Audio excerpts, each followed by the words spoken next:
ಇವತ್ತು ಬೆಳಗ್ಗೆನೆ ಟಿಫನ್ಗೆ ಬಿರಿಯಾನಿ ತಿಂತಾ ಇದ್ದೀನಿ. ಬಿರಿಯಾನಿ ಮತ್ತು ಅತ್ತೆ ಕಟ್ ಕಳಿಸಿರೋ ಹೋಳಿಗೆ. ನನ್ನ ಮಕ್ಳಿಗೆ ಹೋಳಿಗೆ ಅಂದರೆ ತುಂಬ ಇಷ್ಟ. ಹಂಗಾಗಿ ಅಜ್ಜಿ ಊರಿಗೆ ಹೋಗ್ತಾರೆ ಅಂತ ಹೇಳಿ ಹೋಳಿಗೆ ಮಾಡಿದ್ರು ನಮ್ಮತ್ತೆ. ಇಲ್ಲಿಗೂ ಪಾರ್ಸಲ್ ಕಳಿಸಿದ್ರು. ಅದಾದಮೇಲೆ ಅಜ್ಜಿಗೆ ಸ್ಯಾರಿ ಬೇಕಾಗಿತ್ತು. ನಾನು ಹೋಗಿ ಅಜ್ಜಿಗೆ ಸ್ಯಾರಿ ನೋಡೋಣ ಅಂತ ಹೋಗಿ ನನಗೂ ಯಾವ್ದಾದ್ರು ಇಷ್ಟ ಆಗುತ್ತೇನೋ ಅಂತ ನೋಡ್ತಾ ಇದ್ದೆ. ಅಲ್ಲಿ ಬ್ಲೂ ಕಲರ್ ಸ್ಯಾರಿ ಮತ್ತು ವೈಟ್ ಬ್ಲೌಸ್ ಇತ್ತು, ತುಂಬ ಚೆನ್ನಾಗಿತ್ತು. ಆ ಥರ ಸ್ಯಾರಿ ಆ ಕಲರ್ ಬೇಕಾಗಿತ್ತು. ನಾನು ಕೂಡ ಒಂದು ಸ್ವಲ್ಪ ಸ್ಯಾರಿ ನೋಡ್ಕೊಂಡು ಟಿಶ್ಯೂ ಸಿಲ್ಕ್ ಸ್ಯಾರಿ ಇತ್ತು. ಸೀರೆ ಅಂಗಡಿಗೆ ಹೋದರೆ ಯಾವ್ದು ತಗೊಳೋದು ಅಂತ ಕನ್ಫ್ಯೂಸ್ ಆಗುತ್ತೆ. ಇದಾ ಅಂತ. ನನಗಂತೂ ತುಂಬ ಖುಷಿ ಆಯಿತು. ಬ್ಲೂ ಕಲರ್ ಸ್ಯಾರಿ ನೋಡಿ ಆ ಕಲರ್ ಸ್ಯಾರಿ ಇತ್ತು, ಬಟ್ ತಗೊಳ್ಳಿಲ್ಲ, ಟೈಮ್ ಇದ್ದಿಲ್ಲ. ಅಜ್ಜಿ ಬೇಗ ಊರಿಗೆ ಹೋಗ್ಬೇಕು ಅಂದ್ಬಿಟ್ಟು ಅಜ್ಜಿಗೊಂದು ಸ್ಯಾರಿ ತಗೊಂಡು ಅದಾದಮೇಲೆ ನೈಟು ಫ್ರೆಂಡ್ ಮನೆಗೆ ಊಟಕ್ಕೆ ಹೋಗ್ತಾ ಇದ್ದೀವಿ. 8 o'clock ಆಗಿತ್ತು. ಹೋಗ್ತಾ ಇದ್ದೀವಿ. ನಮ್ಮನೆಯಲ್ಲೂ ಬೆಳಗ್ಗೆನೇ ಮಟನ್ ಸಾರು ಮುದ್ದೆ ಮಾಡಿದ್ವಿ. ಫ್ರೆಂಡು ಫೋರ್ಸ್ ಮಾಡಿ ಕರೆದ್ರು ಅವ್ರ ಮನೇಲಿ, ಹಂಗಾಗಿ ಹೋಗ್ತಾ ಇದ್ದೀವಿ. ಅಲ್ಲಿ ಹೋದರೆ ಊಟ, ಅಲ್ಲಿ ಮುದ್ದೆ, ಮಟನ್ ಸಾಂಬಾರು, ಚಿಕನ್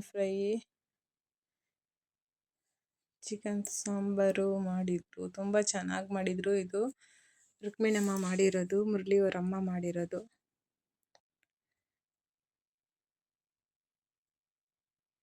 ಬೀಗ್ರೂಟ ಅಂತಲೇ ಹೇಳ್ಬೋದು. ಇದು ಹೋಗಿ ಒಂದು ಸ್ವಲ್ಪ ಊಟ ಮಾಡಿಕೊಂಡು ನೈಟು ನಾನು ಹಸ್ಬೆಂಡು ಮಕ್ಕಳು ಎಲ್ಲರೂ ಈ ಥರ ಊಟ ಮಾಡಿ ತುಂಬ ದಿವಸ ಆಗಿತ್ತು. ಮುರಳಿ ಮನೇಲಿ ಊರಿಗೆ ಹೋದವಾಗ ಈ ಥರ ಮಾಡ್ತಾಯಿದ್ರಿ ಊಟ. ಇವತ್ತು ಆ ಚಾನ್ಸ್ ಸಿಕ್ತು. ಮತ್ತೆ ಹೋಗಿ ಅಲ್ಲಿ ಊಟ ಆಚೆ ಕುತ್ಕೊಂಡು ಊಟ ಮಾಡ್ಕೊಂಡು ಎಲ್ಲ ಎಲಾಡಿಕೆ ಹಾಕ್ಕೊಂಡು. ಇವತ್ತಿನ ವ್ಲಾಗ್ ಇಷ್ಟ ಆಗಿತ್ತು.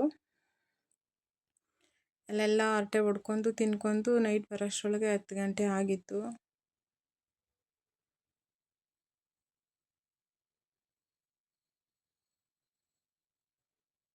ಹೇಗೈತೆ ಅಂತ ನೋಡಿ.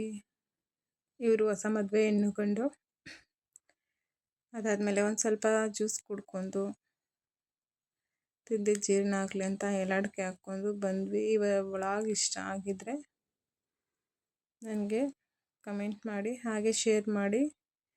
ಯಾರ್ಯಾರು ಹೊಸಬ್ರು ಇದ್ದೀರೋ, ನನ್ನ ವಿಡಿಯೋ ಯಾರ್ಯಾರು ಹೊಸಬ್ರು ನೋಡ್ತಾ ಇದ್ದೀರೋ ಸಬ್ಸ್ಕ್ರೈಬ್ ಮಾಡ್ಕೊಳ್ಳಿ. ಹಾಗೆ ಬೆಲ್ಲೈಕನ್ ಬಟನ್ ಒತ್ತಿ. ಈ ವ್ಲಾಗ್ ಇಷ್ಟಕ್ಕೆ ಎಂಡ್ ಮಾಡ್ತಾಯಿದ್ದೀನಿ. ನೆಕ್ಸ್ಟ್ ವ್ಲಾಗಲ್ಲಿ ಸಿಗೋಣ. ಇನ್ನು ಯಾರ್ಯಾರು ಹೊಸಬ್ರಾಗಿದ್ದರೆ ಬೇಗ ನನ್ನ ಚಾನಲ್ ಹೋಗಿ ಸಬ್ಸ್ಕ್ರೈಬ್ ಮಾಡ್ಕೊಳ್ಳಿ. ಆಗಲೇ ಇನ್ನೂ ಹೆಚ್ಚಿನ ವಿಡಿಯೋಗಾಗಿ ನನಗೆ ಕಮೆಂಟ್ ಹಾಕಿ. ಇದು ತುಂಬ ಚೆನ್ನಾಗಿತ್ತು. ಇವತ್ತು ತುಂಬ ಚೆನ್ನಾಗಿ ಎಂಜಾಯ್ ಮಾಡ್ಕೊಂಡು ತಿನ್ಕೊಂಡ್ಬಂದ್ವಿ. ಈ ವ್ಲಾಗ್ ಇಷ್ಟಕ್ಕೆ ಎಂಡ್ ಮಾಡ್ತಾ ಇದ್ದೀನಿ ಫ್ರೆಂಡ್ಸ್. ಇವರು ಮುರಳಿ ಅತ್ತೆ ಸುಮ್ಮನೆ ಜೋಕ್ ಮಾಡ್ತಾವ್ರೆ. ತುಂಬ ಕ್ಲೋಸ್ ಆಗಿರ್ತಾರೆ ಎಲ್ಲರ ಜೊತೆನೂ. ಮುರಳಿ ಸೋದರತ್ತೆ ಅವರು. ಇದು ಯುಕ್ತ. ಈ ವ್ಲಾಗ್ ಇಷ್ಟಕ್ಕೆ ಎಂಡ್ ಮಾಡ್ತಾ ಇದ್ದೀನಿ. Thank you for watching.